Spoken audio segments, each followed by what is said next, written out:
Senhoras e senhores, para quem não me conhece, o meu nome é Manuel, sou psi, sou prof. TO e estou aqui para falar de um assunto que é tão constante, que é tão corriqueiro, um assunto que tem feito muita gente sofrer e até mesmo perder a sua vida, que se chama depressão. A depressão tem sido reconhecida como o mal do século. E a depressão tem atacado as pessoas em todas as fases da vida, desde a infância, passando pela adolescência, a vida adulta e até a terceira idade para lá. Então, realmente, quando as pessoas são atacadas por este mal, se não procurarem ajuda, ou se as pessoas que fazem parte do convívio do deprimido não procurar ajudar tal pessoas, então com certeza o estrago será muito grande na vida destas pessoas. Nós temos observado que as pessoas têm chegado até o óbito, independente da idade, lamentavelmente. Então, nós temos percebido que atualmente as autoridades da Organização Mundial de Saúde, né, tanto a nível mundial como a nível de Brasil, eles têm divulgado com frequência informações acerca da depressão e as consequências na vida das pessoas. E nós estamos aqui, temos participado também ativamente, nós temos escritos artigos constantemente, temos escritos livros. Agora mesmo nós estamos aí com um livro que ensina e informa as pessoas como identificar e curar a depressão em qualquer fase da vida. E é uma pesquisa muito profunda com profissionais credenciados né, na área da saúde mental. Então, é um livro prático, muito prático, exatamente para levar as pessoas à informação e ao conhecimento de como identificar e curar a depressão em si própria e também ajudar as pessoas que muitas vezes estão deprimidas dentro da sua própria casa, dentro da sua própria sala de aula, viu, professor? Dentro da própria sala de aula. O professor ele precisa ter uma percepção bastante profunda para saber discernir entre o aluno preguiçoso, né? Porque às vezes o aluno é chamado até de preguiçoso quando ele está lá, lá no fundo da sala de aula, ele cruza os seus bracinhos sobre a mesa e ali ele deita a sua cabecinha, enquanto está todo mundo brincando, todo mundo está rindo, ali tem um aluno, tem 2 ou 3 alunos que está deste jeito que eu acabo de descrever. Você sabe o que é isso?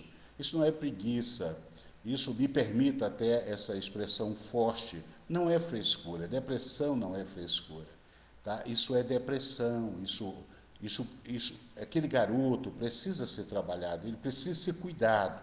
Ele precisa ser cuidado pelo seu professor, ele precisa ser cuidado pelos seus pais. Muitas vezes também os pais não têm esta percepção profunda, pensa que o garoto é preguiçoso, pensa que o garoto tem um problema qualquer, mas na verdade o garoto está precisando de tratamento.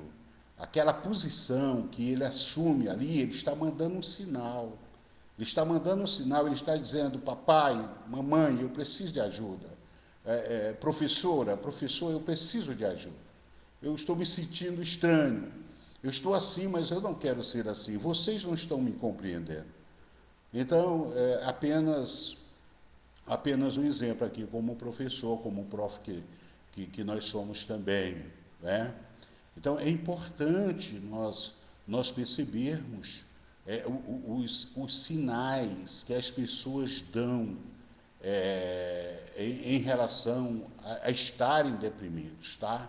E você imagina uma família que antes vivia bem, todos os componentes da família estavam bem, com seus conflitos naturais, conflitos familiares, que são naturais, né? Mas que eram resolvidos sem maiores problemas. E, de repente, acontece um problema mais profundo em relação ao filho, à filha, que se desencaminha, que vai para o mundo das drogas, que se fecha no seu quarto, que perdeu a motivação, aquele filho que gostava de sair com os amigos, de brincar, de gargalhar, coisas naturais da infância e principalmente da adolescência, que gostava de praticar um esporte, que estava sempre presente ali, na hora da janta, na hora do almoço, estava sempre, às vezes até mesmo uma piada, papai, mamãe, de uma forma muito assim descontraída, e de repente esta pessoa se fechou. Esta pessoa se fechou em si mesmo. E a falta de percepção do pai e da mãe, e muitas vezes a falta de tempo, porque esse pai e esta mãe não têm tempo suficiente para estar acompanhando o desenvolvimento desse adolescente. Então eles não percebem o adoecimento deste adolescente. Aí vão perceber quando eles vão para o mundo da droga. Meu Deus, que lamentável. E é assim que está acontecendo. Quando ele se envolve com as drogas, e aqui, quando eu digo as drogas aqui, eu coloco todas elas, tá? Todas elas aí, sabe? Então, família, prestem atenção, pais, prestem atenção, porque o sofrimento será eterno. O sofrimento para aquele filho, aquela filha depois desencaminhada, sabe? Depois que sai para a rua, será eterno.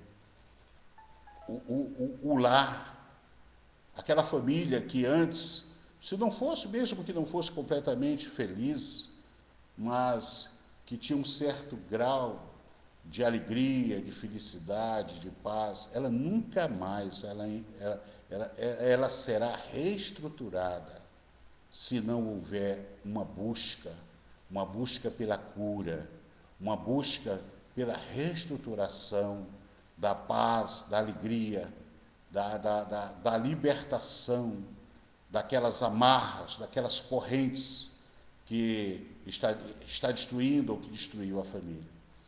Então é muito importante você começar desde cedo a identificar, você precisa identificar os sinais que os seus filhos estão mandando para você, pais, que os seus alunos estão mandando para você, professor, professora, tá?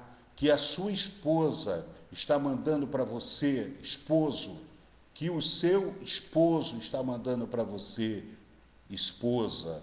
Não é frescura. Depressão não é frescura.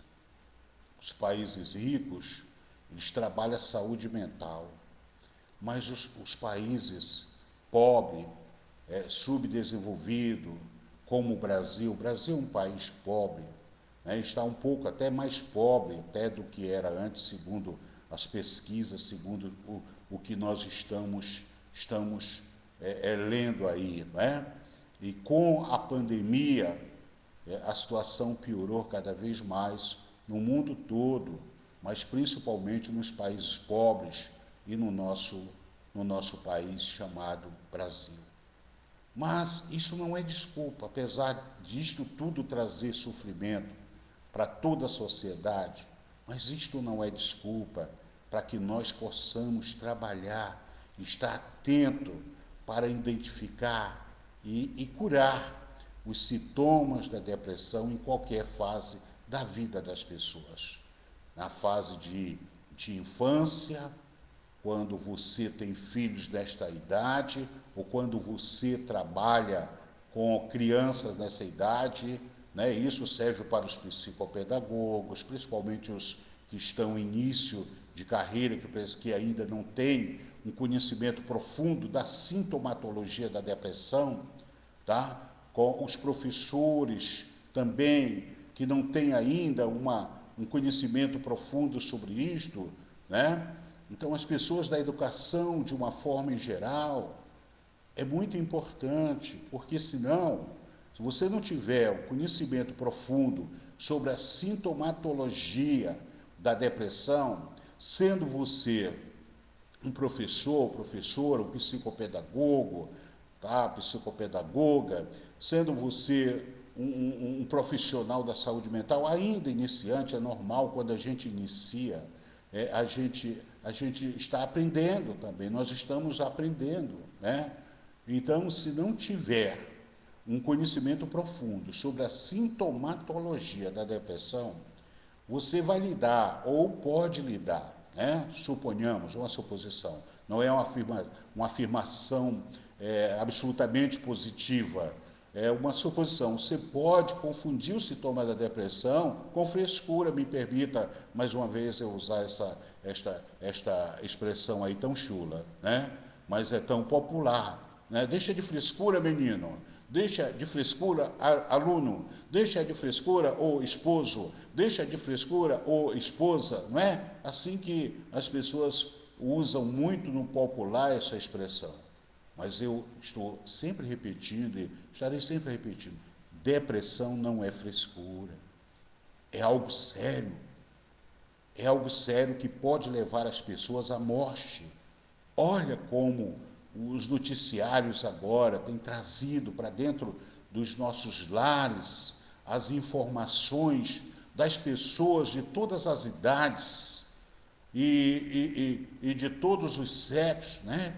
As pessoas de todas as culturas, pessoas que são ricas ou pobres, pessoas que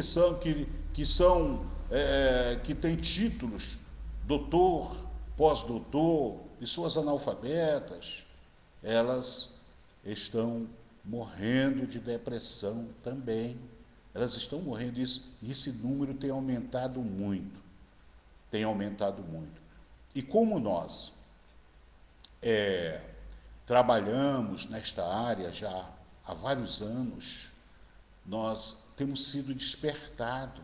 Nós trabalhamos com as ciências humanas, temos o conhecimento, porque somos TO, né, porque somos prof, porque somos psi, nós temos o conhecimento de toda as ciências humanas, dos 3 campos mais importantes das ciências humanas.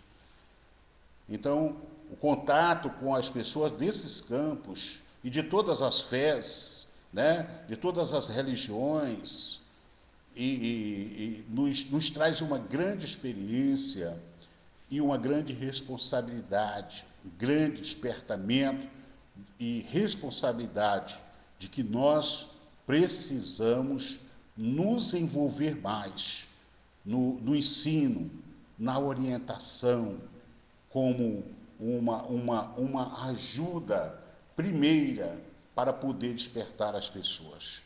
Despertar os pais para observar mais os seus filhos, despertar os professores para ter um olhar diferenciado para os seus alunos, despertar e poder ajudar o profissional de saúde mental que está iniciando, né? Eu não digo você que já é doutor, pós-doutor, você já tem muitos anos de caminhada, você pode nos ajudar, né? Você pode nos ajudar a todos. Mas eu falo ainda dos profissionais de saúde mental que se formaram, mas ainda não têm muitos anos de consultório, de atendimento ao público de todas as idades, né? Então, veja, é muito importante que nós venhamos despertar, que nós venhamos ensinar, que nós venhamos nos responsabilizar, autorresponsabilizar, para que o nosso conhecimento que nós adquirimos possa ser compartilhado com as pessoas que quiserem. As pessoas podem até não querer, isso não tem problema nenhum. Os ensinos, e eu não me refiro apenas da saúde mental, como eu estou falando aqui, mas de qualquer natureza, de qualquer campo do saber, os ensinos, quando são emitidos, eles podem até entrar por um ouvido e sair pelo outro. Isso não tem nenhum problema no sentido daquele que é o ensinador, né, que é o transmissor, é o transmissor do conhecimento. O problema maior é para aquele ou aquela que, ouvindo a palavra de conhecimento, a palavra de ensinamento, ele não parou para pensar, para meditar, para refletir e pensar na possibilidade de mudar a sua vida a partir daquele conhecimento, daquele ensino que ele está sendo adquirido naquele momento. Então, é muito importante que nós venhamos nos ater a essas orientações, a esse ensino, tá? Então, veja, deixa eu falar para você o seguinte, como você pode observar, que tipo de sintomas, né, você pode observar numa pessoa que está deprimida. Que tipo de sintoma, né? Como eu posso perceber que a pessoa está deprimida, né? Que o meu aluno, que o meu pai, que a minha mãe, que tem alguns problemas lá, como é que eu posso perceber que se isso é realmente sintoma de depressão? Como eu posso perceber que o meu adolescente ou que a minha criança, que o meu esposo, que a minha esposa está com sintomas de depressão? É muito importante isso, porque antes não era assim, mas ficou, não é verdade? Ficou, são sinais. Então preste atenção. Primeiro sinal aqui que você pode observar, tristeza constante. Esta pessoa, ela tem tristeza constante. Ela tem tristeza constante. Eu falo tristeza constante porque tristeza todo mundo tem. A pessoa tem tristeza porque perdeu o emprego, porque faliu, porque está doente, porque teve perdas na família, porque teve problemas de luto. Tudo isto são causadores de tristeza. E tem casos que são muito sérios, que prolonga a tristeza. A tristeza pode ficar por alguns dias, mas pode ficar por alguma semana ou até alguns meses. Tem casos até de alguns meses. Mas quando a tristeza é constante, constante, constante, e principalmente diante de acontecimentos que não eram extremos, então, com certeza, isso aí é um sintoma de depressão, ok? Por exemplo, desânimo. O desânimo é um outro sintoma que o depressivo ele sente, está sempre desanimado. E, novamente, eu digo, não é um desânimo porque a pessoa fez um projeto e não deu certo, e de repente ela gastou energia, ela gastou tempo, ela gastou dinheiro e não funcionou. Aí, em determinado momento, bate um desânimo. Não é esse desânimo, porque esse desânimo ele é passageiro. Você vai pensar, vai refletir, vai usar a sua fé e você vai ser reanimado. Você vai se reanimar para a luta, para conquistar aquilo que você ainda não conquistou. Eu estou falando de desânimo constante e principalmente um desânimo sem muitos motivos, tá? Então isso também é um sintoma da depressão, tá? Veja, baixa estima.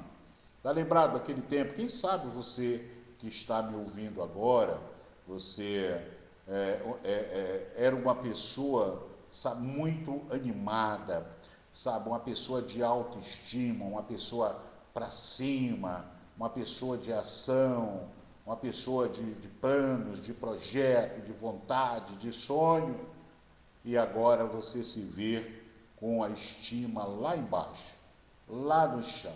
Não tem motivação mais para nada.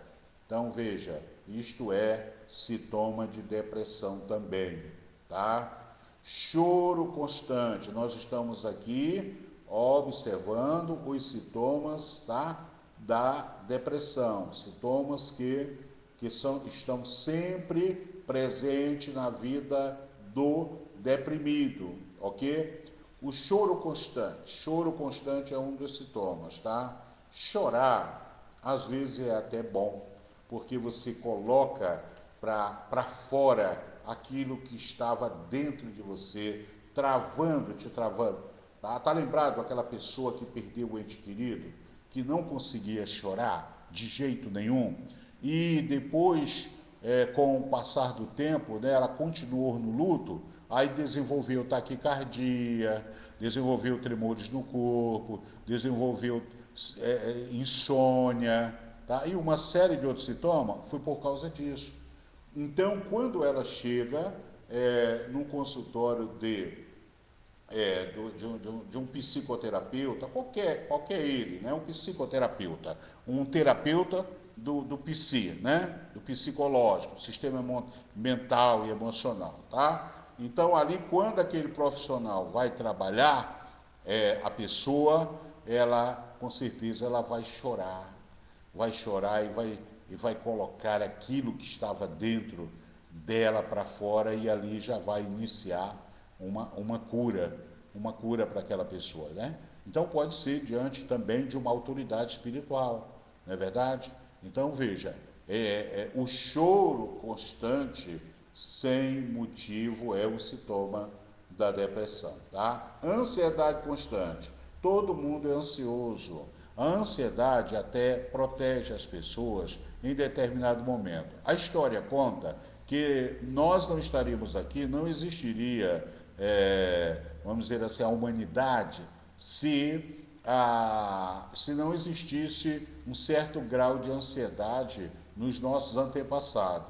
Porque eles conviveram com bestas feras, com animais ferozes, né? Eles realmente enfrentaram as maiores dificuldades no início do povoamento da terra.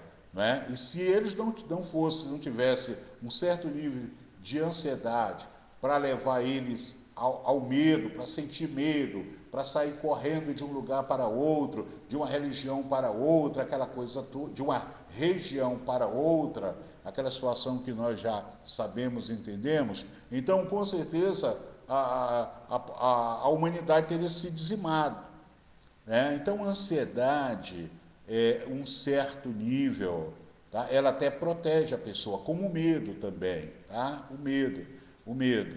Então, um certo nível ela dá uma certa proteção. É como se fosse uma anteninha que está sempre ligado ali e está emitindo sinal para que o ser humano possa agir ou deixar de agir, né? Agir de uma forma ou de outra.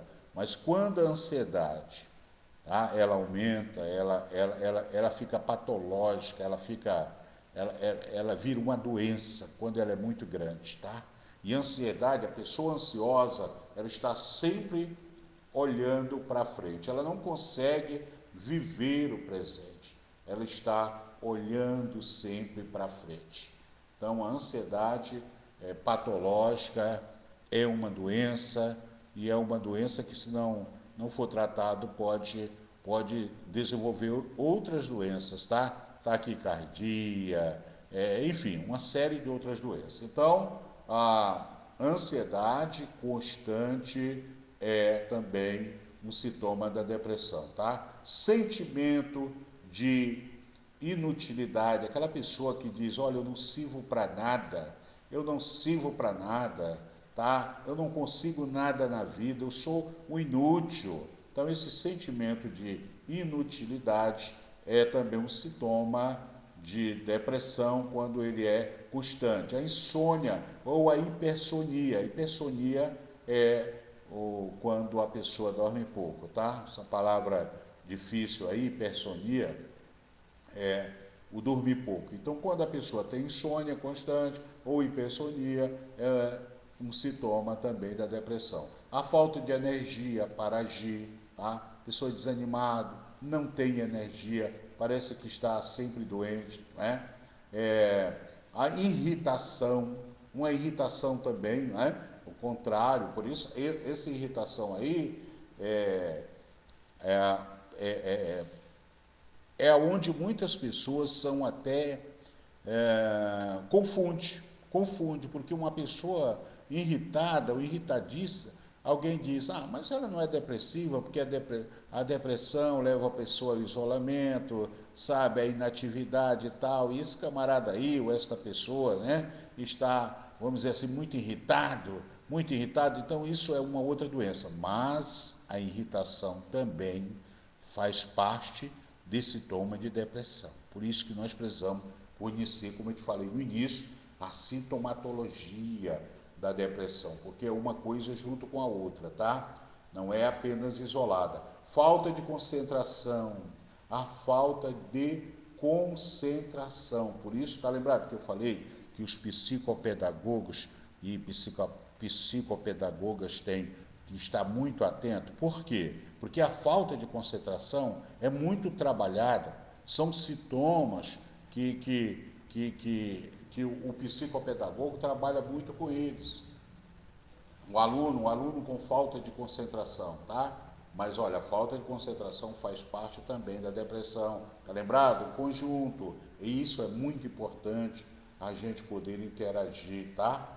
Isso aqui é muito frequente aqui no consultório, são palavras-chave aqui presentes no consultório do psicopedagogo, né? Ali, falta de concentração, mas também da depressão, tá? Pensamento sobre morte. Pensamento sobre morte. A pessoa que está sempre pensando em morrer, tá? Olha, o meu filho, a minha filha, o meu marido, a minha esposa, o fulano, o cicrano, tem me falado que está sempre pensando em morrer. Cuidado, tá? Essa pessoa precisa de ajuda. Essa pessoa precisa de orientação, precisa de ajuda. Sabe por quê? Porque quando a pessoa começa a pensar muito sobre morte, começa a falar sobre morte, tá? De uma forma muito, vamos dizer assim, constante, aí vem a vontade de morrer. Vem a vontade de morrer. Então, a partir da vontade de mover, se não for demovido do pensamento da pessoa, esta vontade de morrer é um passo para o suicídio, tá? É um passo para o suicídio. Então, presta muito atenção nestes sintomas que eu acabo de passar para você, tá? Para que você possa ajudar alguém que está numa situação como esta, tá? Como eu posso, então, agir numa situação assim? Bom, primeiro, caminho suicida, um pretenso suicida, ou a pessoa que ainda não chegou a esse pensamento de suicídio, caminhe esta pessoa a um profissional adequado, tá? Da saúde mental, tá? Encaminhe esta pessoa a um especialista que trabalha com a saúde mental. Esta pessoa deve ser o primeiro a ser visitado. Por exemplo, psiquiatra, psicólogo, um psicoterapeuta, como eu falei, é um terapeuta do psicológico, qualquer um que realmente seja credenciado, tá? Mas principalmente aí, psiquiatra, psicólogo e por aí vai, tá? Segundo, não havendo estes profissionais, o que eu faço? O que eu faço aqui, porque eu não conheço aqui na minha região, no meu bairro, um bairro simples, pobre. Então, você vai contactar o serviço de assistência social do seu bairro ou da sua cidade, tá? Porque às vezes a cidade é pequena, não tem uma estrutura médica adequada e realmente não tem. Então, você vai contactar, vai fazer alguma coisa. O serviço de assistência social do seu bairro, da sua cidade. Você vai falar com aquelas pessoas ali, que você tem alguém na sua família, que você acha que esta pessoa está precisando de uma ajuda psicológica, psiquiatra, enfim, e que, enfim, você veio buscar ajuda para ela, tá? Então, assim, e se não houver, então, esse serviço aí, né? Se não houver, você vai procurar SAMU, procura SAMU, você vai procurar Polícia Militar, você vai procurar os bombeiros, ou até mesmo grupo de pessoas vizinha, quando não há nenhum órgão desses que eu mencionei anteriormente, né? Em determinados lugares, pequenininho ali, né? Sem recurso nenhum, você vai contactar grupo de pessoas vizinha para dissuadir o suicida da sua prática, tá? Se a depressão tiver chegado a esse nível, tá bom? E terceiro, você esteja atento aos sinais que são emitidos pelo o depressivo que está num grau alterado, tá? Que pode ser um pretenso suicida. Esteja atento em relação ao comportamento dos jovens, observe as mudanças bruscas do jovem, dos adolescentes em seu comportamento. Exemplo, filho, filha, alunos, enfim, tá? Pessoas do seu campo de conhecimento. Tá? Aumentou o consumo de drogas? Você tem enxergado uma perda de interesse pela alimentação na vida dessas pessoas, desses jovens, desses adolescentes? Tá? Descuido excessivo com a higiene do seu corpo, tá? A pessoa já não toma mais banho com frequência, a pessoa já não troca mais de roupa com frequência, a pessoa já está até mesmo, vamos dizer assim, com um cheiro desagradável, tá? Fique atento a isso. Isolamento. A pessoa começou a se isolar, tá? Proximidade maior com pessoas e apego a programa nas redes sociais em que se evidencia e incentiva ao suicídio, vícios e violência. Tá? Muito atento, tá? E nos idosos? Isso aí é muito frequente nos jovens, nos adolescentes, nos adultos jovens, adultos antes até 40 anos, né? Mas depois também, na meia idade, 40 até 59 anos, né? Então, quarta orientação para nós terminar, estamos quase terminando aqui. Nos idosos, entre outras situações, você observe a tristeza profunda, o isolamento excessivo, tristeza profunda, isolamento excessivo.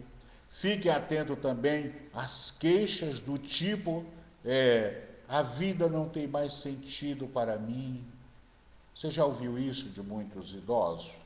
Tá? Eu prefiro viver, aliás, eu prefiro morrer a viver esta vida que eu estou vivendo. Fique atento aos idosos quando começa a falar palavras ou frases desse tipo aqui, tá? Esse tipo de frases são indício de que o idoso está pensando em morte. Fique atento a isso aí, tá? Ou mesmo que não esteja pensando em morte, pode até estar próximo disso, com a sua própria vida, porque ele já está falando, já está perdendo o sentido de vida, a vontade de viver, tá? E esse tipo de frase pode ser usado por qualquer pessoa. Nós falamos mais na frequência do idoso, mas também de qualquer pessoa, tá? Então eu quero terminar essa live de orientação. Está aqui a minha orientação, sempre constante para as pessoas, tá? Em todos os sentidos, tá? Então, diga não à depressão, diga não ao suicídio, procure ajuda, ok? Eu vou deixar para você o endereço ali da Hotmart, onde eu tenho curso com videoaulas em preço promocional, tá?